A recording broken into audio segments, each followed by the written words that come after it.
I'd like to take a moment now to actually invite all of our last three speakers, Theo Koffler, Bhante Saranapala, and Venerable Dhammajiva, to have a seat over here so we can begin our next Q&A session.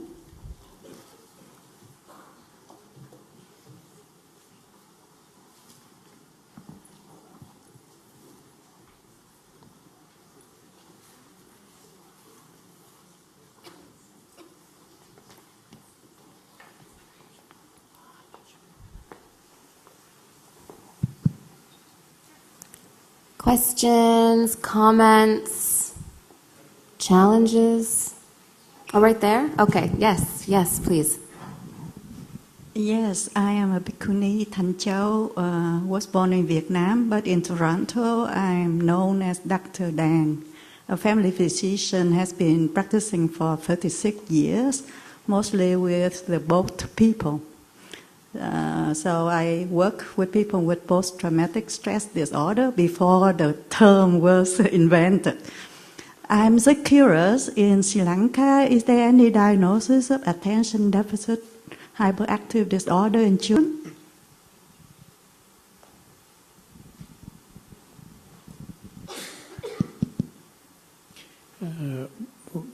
I don't have experience particularly about this this thing, but I met one of the doctor. He came and he told 10% of our school children have a stomachache, and they don't know why. Then I asked him, why did you come to me? He told, answer is with you. You have to teach them mindfulness, because they are in such a stress for the grade 5 exam. So their parents and their teachers are forcing them in such a way, so they are so much stressful. So attention is maybe really disturbed, but when myself as a student, there was no such a computer exam. So definitely we are developing that kind of a mental diseases among the children, but attention deficiency disease specifically I do not have data for the moment. Yes. Hello, and thank you very much for your presentations. My name is Reza. So, brief background, I actually just quit my job. Yesterday was day one of being unemployed. The idea behind it was I quit so that I could focus on helping others. I created a YouTube channel called Resonate Coaching, and it's dedicated to paying all my gratitude and my experience forward to the millennial demographic. So all of your presentations really, really resonate with me. I am curious with regards to the Mindfulness Without Borders. How does someone like me try to contribute or join such efforts? Something like that, I'd love to be part of that. I'd love to see how I can go about contributing to that along with my own journey. Well, first of all, congratulations for the decision you made. I'm hoping it's warmed your heart and opened your vision to really realize some new dreams. How to get started, set your intentions, identify what it is you'd like to do, and know that there are so many different organizations and people that are doing fascinating work. If you're interested in Mindfulness Without Borders, as they say in Hebrew, bavakasha, please get in touch. Happy to speak to you afterwards and see where your true interests lie and how we can help support your way. Because I believe in philanthropy. I think the goodness that we can share in our hearts has a ripple effect beyond anything that we could ever dream about. So I hope that satisfies your question. Thank you. Thank you.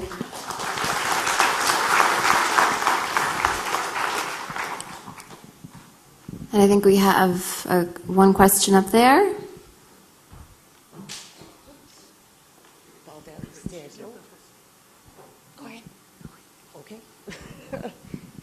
Hi, my name is Sherry.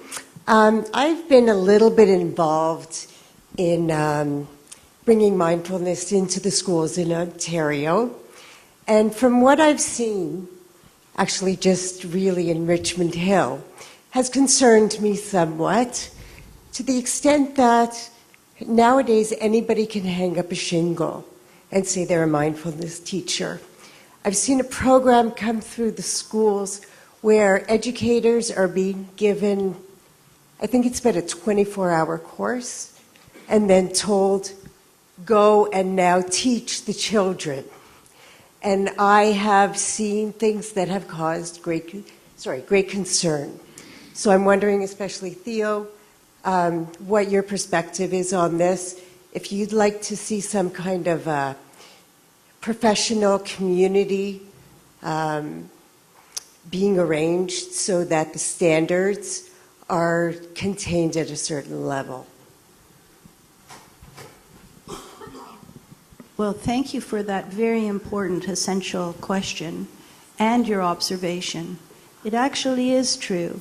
There is an underlying vibration, I should say, that is looking seriously at what are the prerequisites, what are the protocols that should be systemic and that should translate across all schools, that creates programs that really do provide an effective result, an outcome.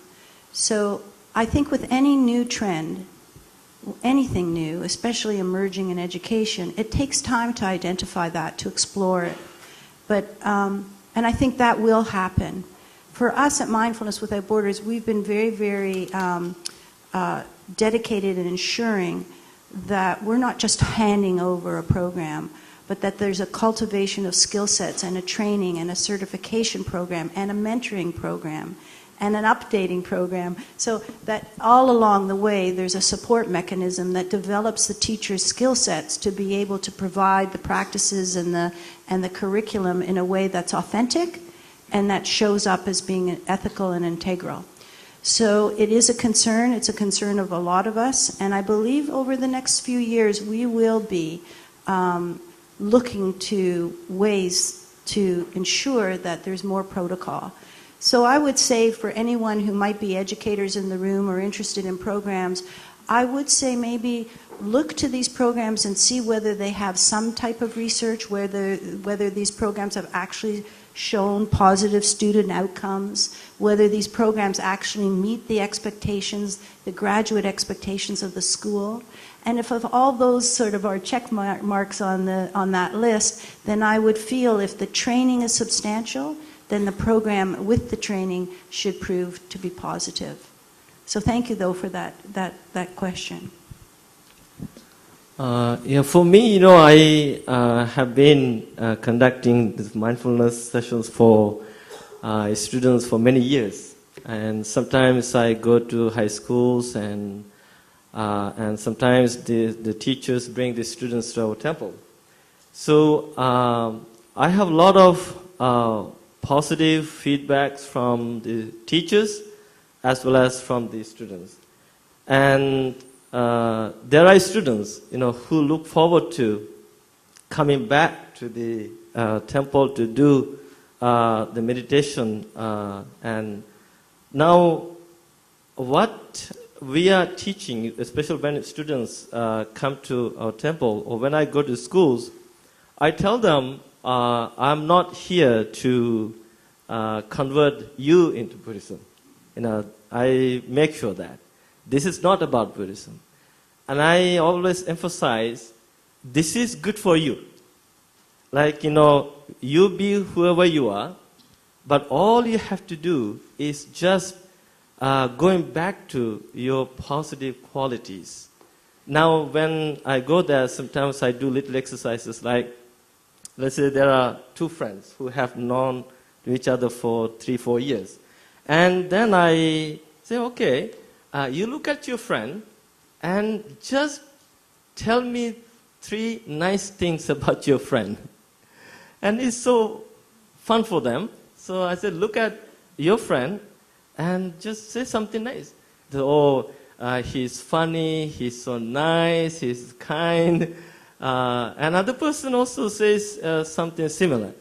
And when I continue doing this, I do this to make them become mindful of their positive qualities.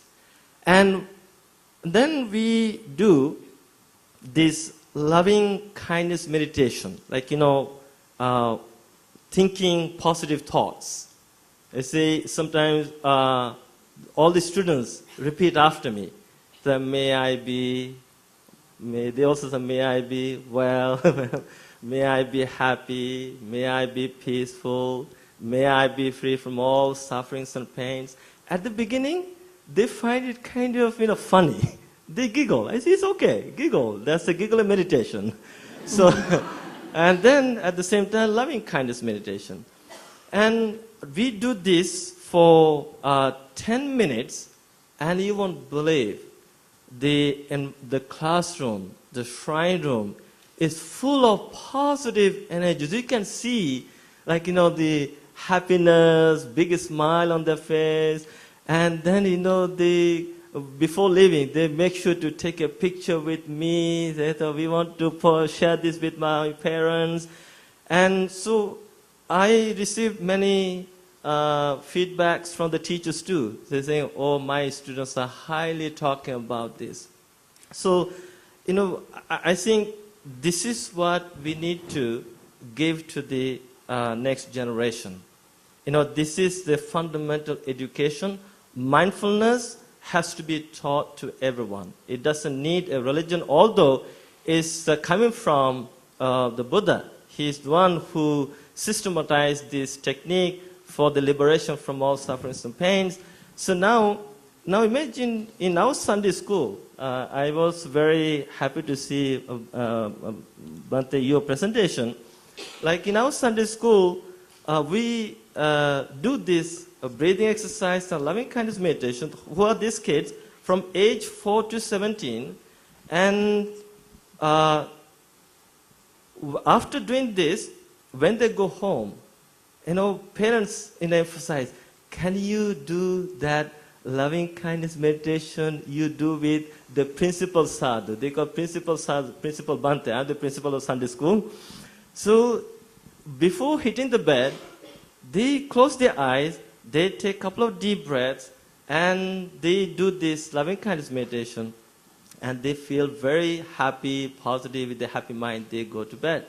And so I hear a lot of positive things from the parents, and of course friends, teachers, and students. And so I think mindfulness practice is exploding in Canada right now. I wish you were my Sunday school principal. We've got 2 questions. So I would like to present 3 points after this response. One thing is presenting this mindfulness in a secular way. I am being a traditional Buddhist monk. I have complaints why you are not giving it in a religious way. But I understand right from the beginning it must be secular. Second thing is, I respect Sir Baden-Powell, who started the scouting. They started with the first, they say, be diligent. And relationship between the mindful school and the scouting is almost parallel. That's the only organization I found that we can copy. And being a Sri Lankan, I have the second one, that is the Sunday schools. So I am begging the Sunday school principals, like Venerable Sarnapal, please give me a chance. So introduce this to the curriculum.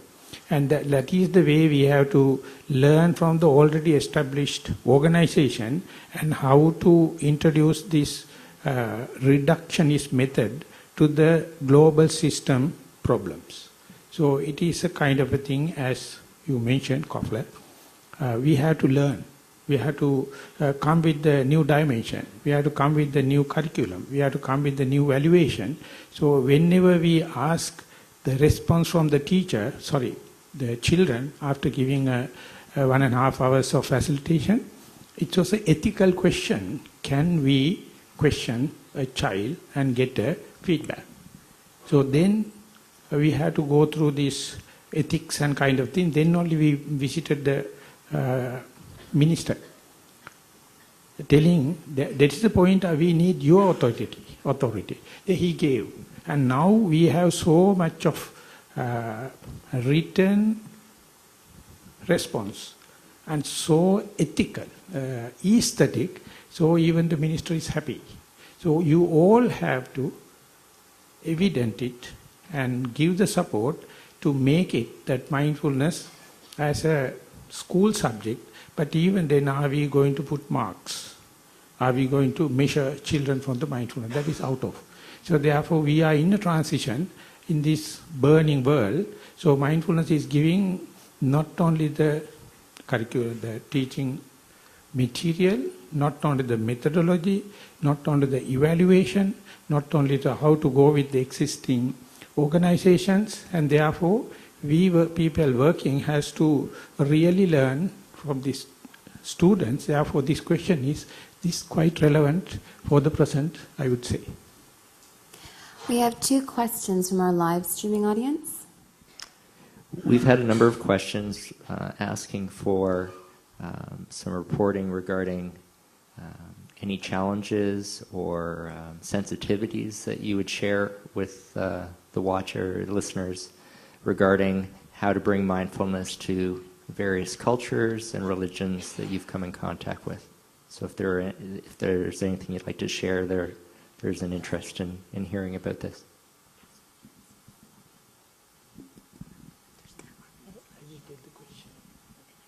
I think that for our work, first of all, thank you for that great question.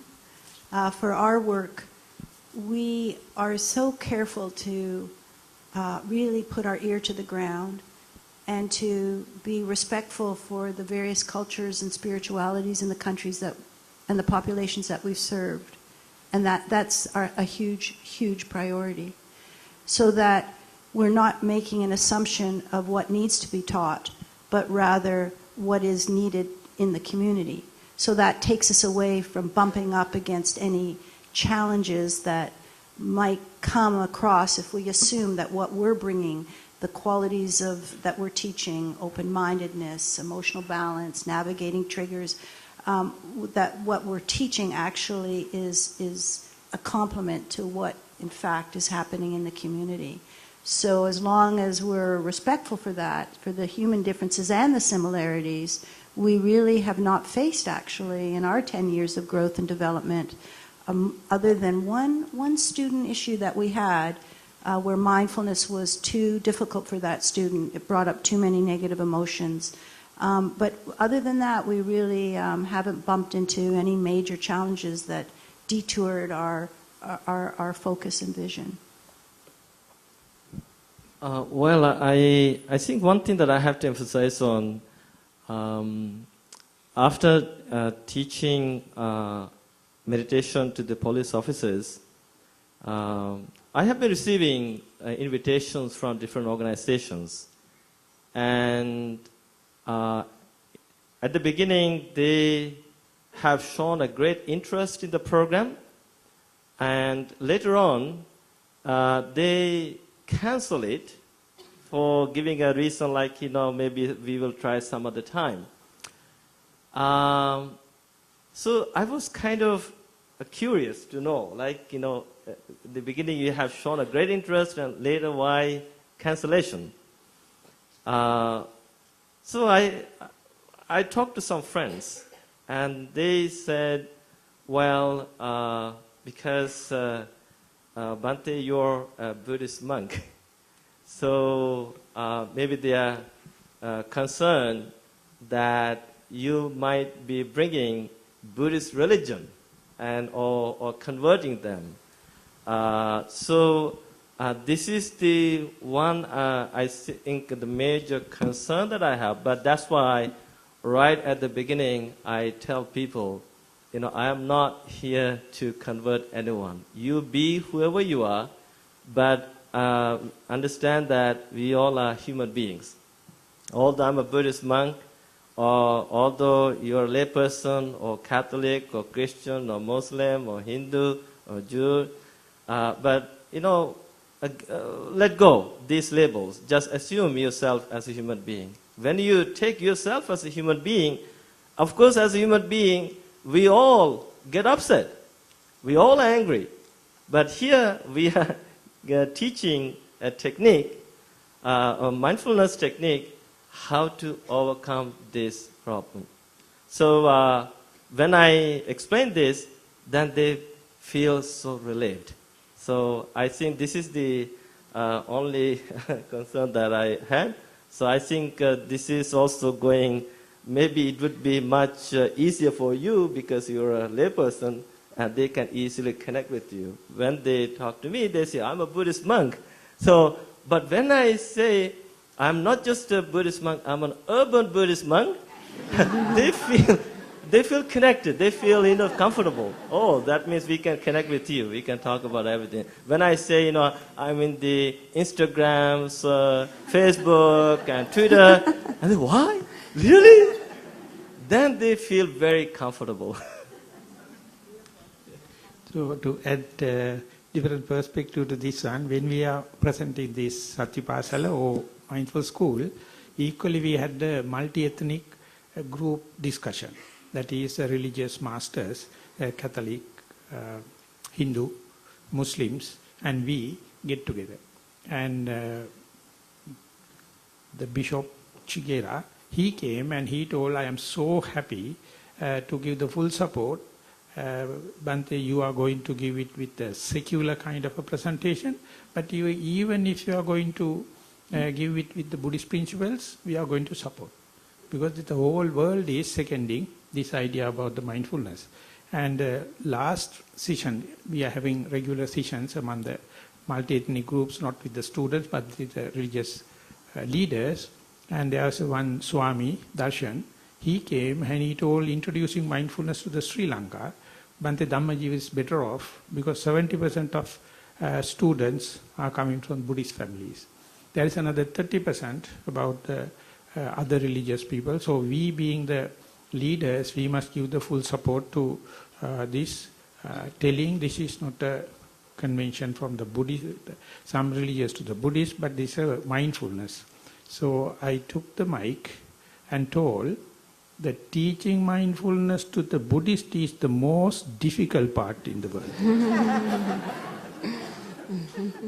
That is the most missing thing. No salt in our food.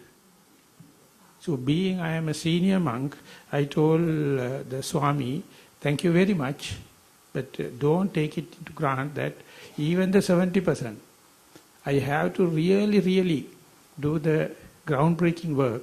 So therefore all the others support also very important. That is why I say, more than the impression of the children, the elderly people, those who know this burning problem, leave aside all these sectarianism, religious, ethical, and just come to this common ground of the mindfulness.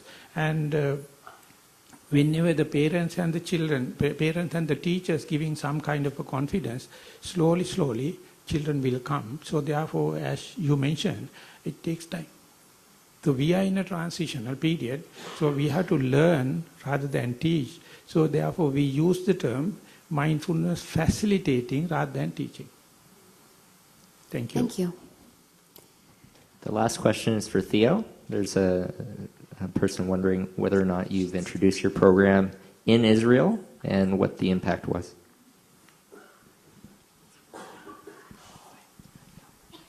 Well, I have to say that part of our program was developed by two wonderful artists from Israel when we actually launched in Africa.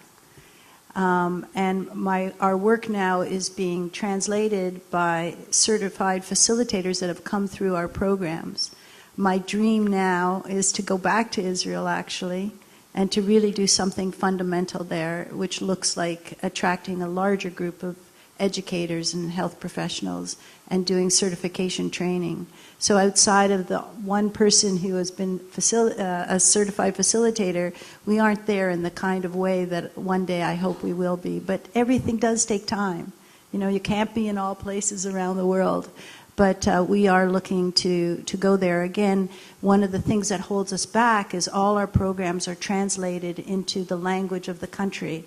So we're in English, we've adopted, we have a Spanish translated curriculum, we have someone who's translating the curriculum right now in French, and now I'm looking for someone who will help us to do the translation of our curriculum in Hebrew, and once we have that, that will open the gate. Thank you. Thank you so much. I'd like everyone to join me in giving our wonderful 3 speakers a round of applause.